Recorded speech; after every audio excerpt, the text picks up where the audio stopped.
What's up, guys? I hope you're having an amazing day. And if you're new here, then welcome to our little corner of the internet.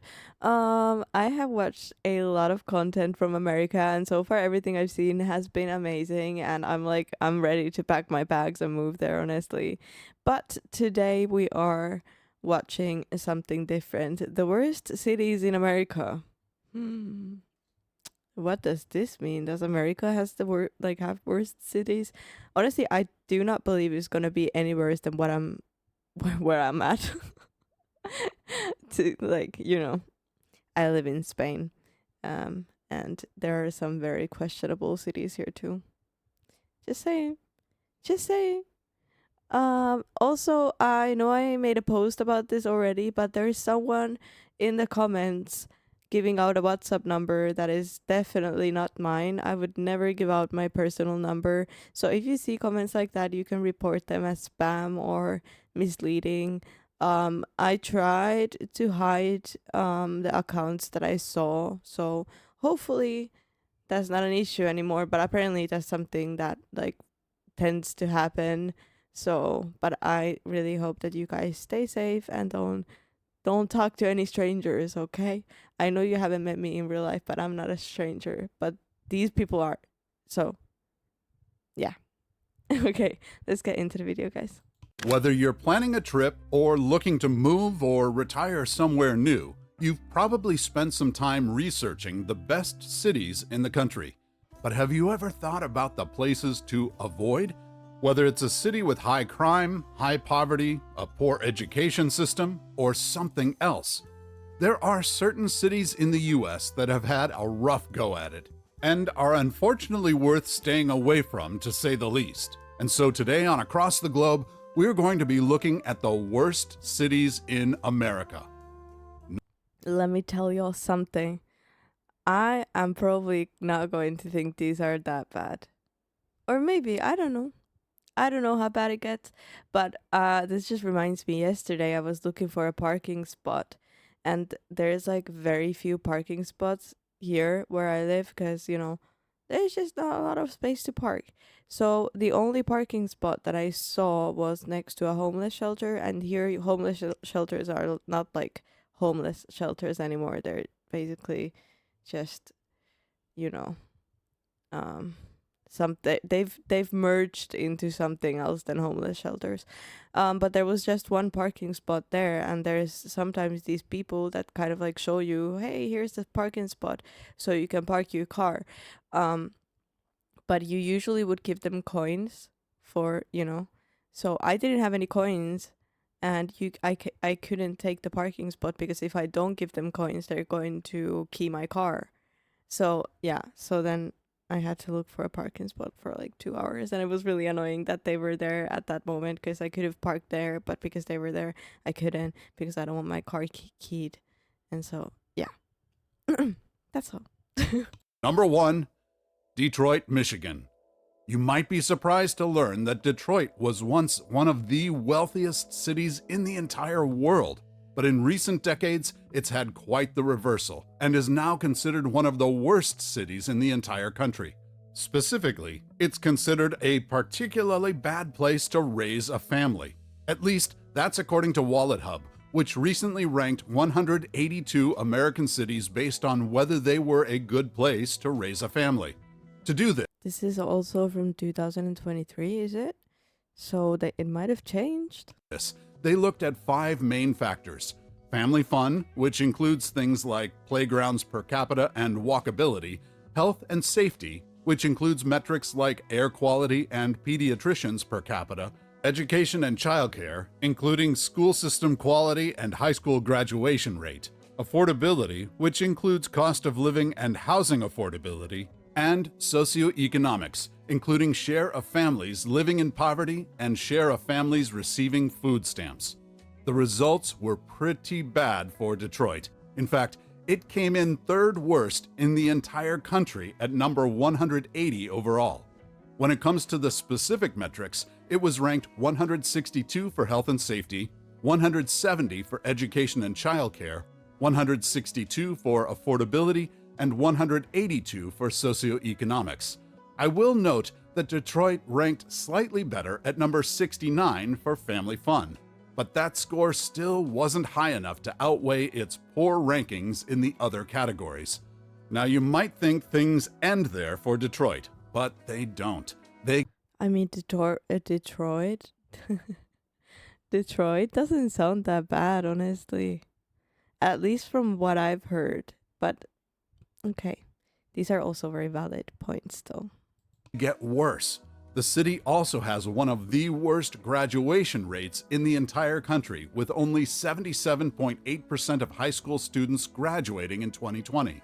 For reference, the school system with the highest graduation rate is Irvine, California, with 98.7% of its high school students graduating in 2020. As if that weren't bad enough, Detroit also has the second highest child poverty rate out of any city in the country. Then there's the crime. The city was recently ranked the number 6 most dangerous city in America according to the amount of violent crime. Specifically, it has a violent crime rate of 23 per 1,000 people, which means that you have a 1 in 43 chance of being a victim of violent crime. For reference, the U.S. has a national violent crime rate of only 5.6 per 1,000 people. Number 2. Bessemer. Okay, but what counts as a violent crime though? I'm trying to like defend every city. But no, but out of curiosity, what counts as a violent crime? Like, does it have to be physically violent, or like what does that mean? Alabama. On the surface, Bessemer might not seem like such a bad place to live. It's a small-sized city with a population of about 27,000. There's a quaint, tree-lined downtown and tons of history in the area. But beneath the exterior, things aren't so great. In 2019, Bessemer was considered one of the worst places to live in all of the U.S., according to 24/7 Wall Street, which looked at factors like affordability, economy, quality of life, and community to make this assessment. It came in 6th place overall, primarily due to its high poverty rate, which was 30% as of 2019. Today, things haven't improved much. In fact, Bessemer still has an extremely high poverty rate at 28.8%. For reference, the national poverty rate is 11.6%, meaning that Bessemer's is more than double that. In addition, Bessemer has struggled with high crime, and particularly violent crime. It was recently named the number 1 most dangerous city in the country for its violent crime rate of 33.1. 1 in 30. Per 1,000 people, which means that you have a whopping 1 in 30 chance of being a victim of a violent crime if you live here. You nearly have more chance of like not like how would you say it? There's more chance of you not being a victim than to being one. But someone really needs to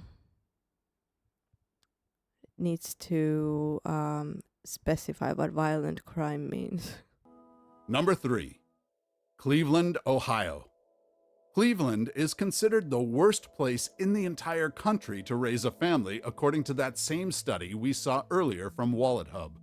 As a refresher, the study ranks cities on their family friendliness based on family fun, health and safety, education and childcare, affordability, and socioeconomics.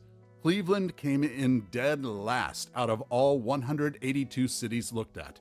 It ranked really poorly across the board, at 106 for family fun, 160 for health and safety, 167 for education and childcare, 168 for affordability, and 181, the second worst, for socioeconomics. What is equally alarming is that Cleveland has the 3rd highest child poverty rate out of any other city in the country, which is another sign that this city isn't a great place to raise a family. But the bad news for Cleveland doesn't stop there. The city has one of the lowest graduation rates in the nation, coming in at 5th worst in the country, with a... The graduation rates also, do they have to do with the schools, or like what is that about? But it looks pretty though. high school graduation rate of 81.7.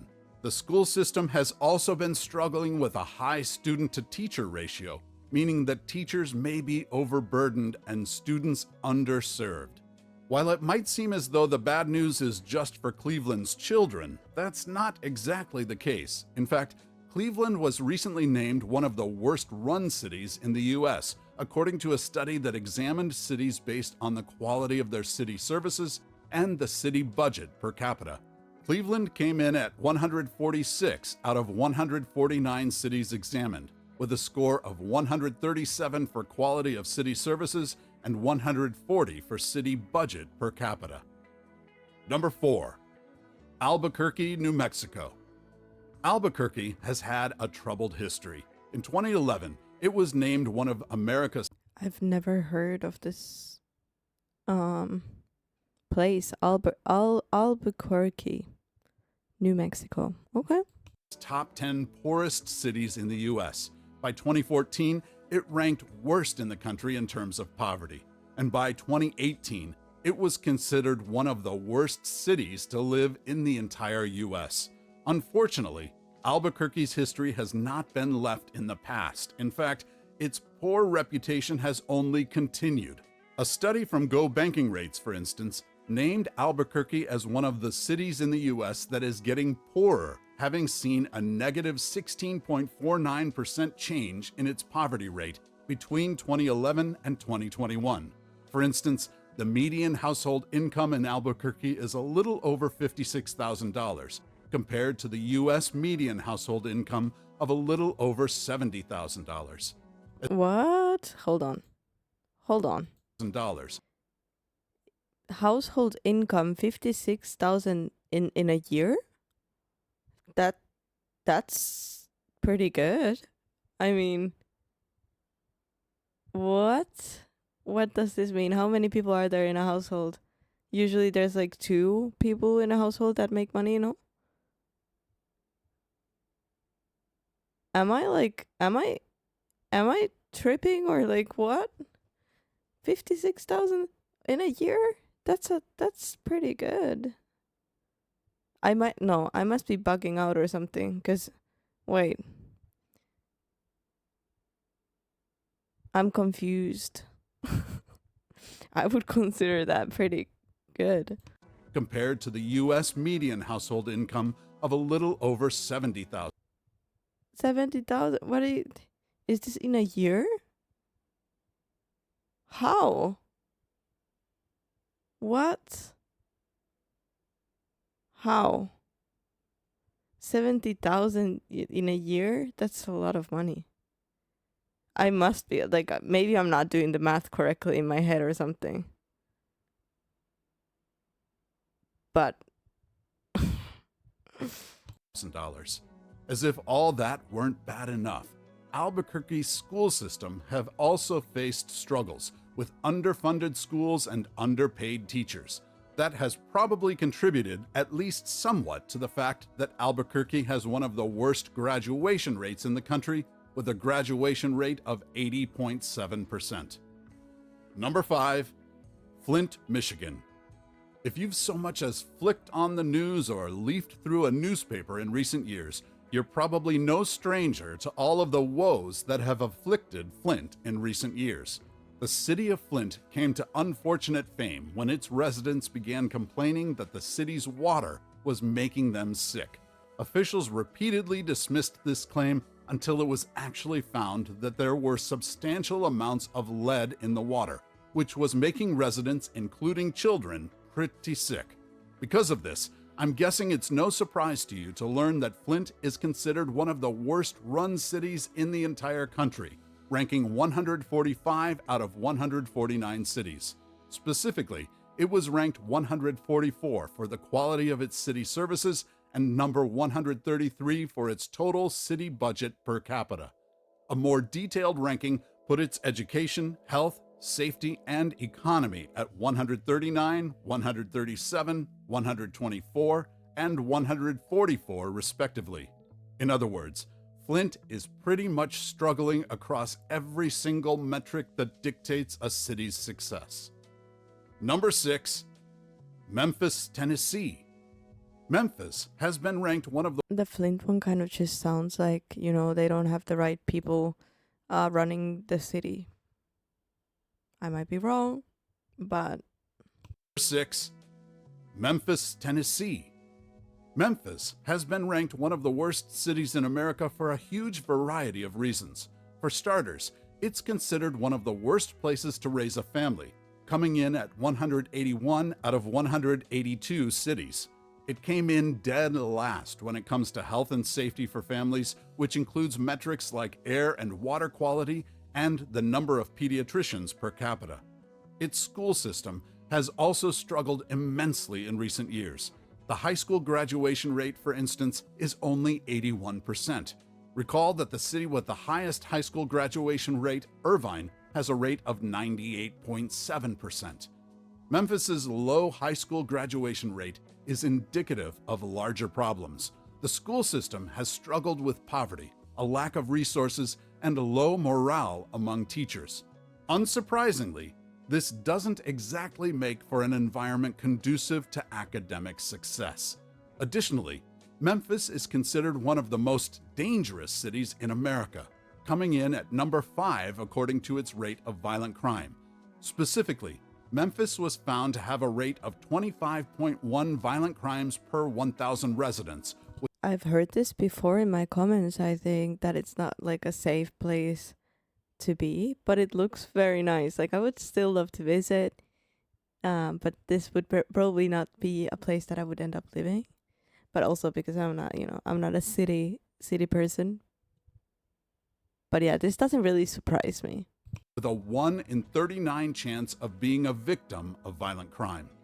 Lastly, Memphis has struggled with high poverty rates, with 24.2% of people here living in poverty. That's over double the national average. The median household income is also lower than the average nationwide, at a little less than $44,000 per year, and the median income per capita is significantly less at $28,000 versus US's median of nearly $38,000. Number 7, Mobile, Alabama.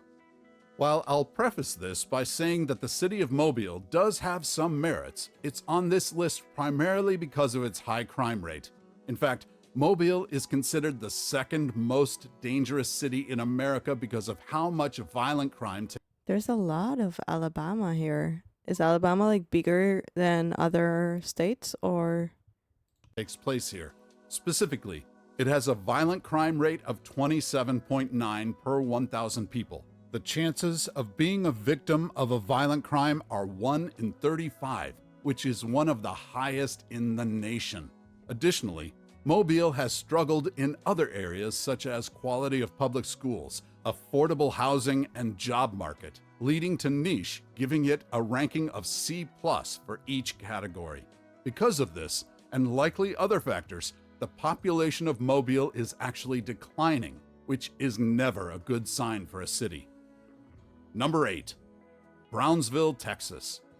Brownsville was recently named the second neediest city in America, according to 2 factors: economic well-being, which includes metrics like child poverty rate, adult poverty rate, and unemployment rate. Also, what does child poverty mean? I think that's like some common thing that I should know, but I don't know if it's my English, but I don't know what child poverty means. And health and safety, which includes metrics like uninsured rate, food insecurity rate, and share of homes with inadequate plumbing. As I mentioned, Brownsville came in second out of 182 cities examined, with a score of 6 for economic well-being and 4 for health and safety. That's out of 182 cities examined. When we look closer at the data, it becomes even clearer how much Brownsville is struggling. For starters, the poverty rate is incredibly high at 26.5%. The median household income is only $43,000, and the per capita income is only $18,000, which is significantly less than the US's median per capita of $38,000. Additionally, Brownsville I'm curious about these like poverty rates. Is like Like, what is considered poor there? What? Because, mm, mm, Brownsville has a significant amount of crime, with a chance of being a victim of violent or property crime of 1 in 45. This makes it one of the most dangerous cities in the U.S., with a crime rate that's higher than 81% of other American cities and towns. What about the states everyone is leaving? Watch this video to learn about that. okay, okay. That I Flint mean, these didn't really surprise me. Memphis definitely didn't surprise me. That would be up here. Um, there was a lot of Alabama, but I mean, probably because I didn't hear like any certain case of like violence or like, it doesn't sound that bad to me. Maybe it's bad. I don't know. You guys tell me. You guys know better. You guys know better because you've probably heard more of these places. But I mean, it just sounds like they have some issues, but everything is fixable. I'm not judging. I mean, I don't know. I don't know. But yeah, let me know your thoughts on this, guys. I'm excited to see the comments. And thank you for joining me for this video. Please leave a like, subscribe, and I'll see you guys in the next one. Bye.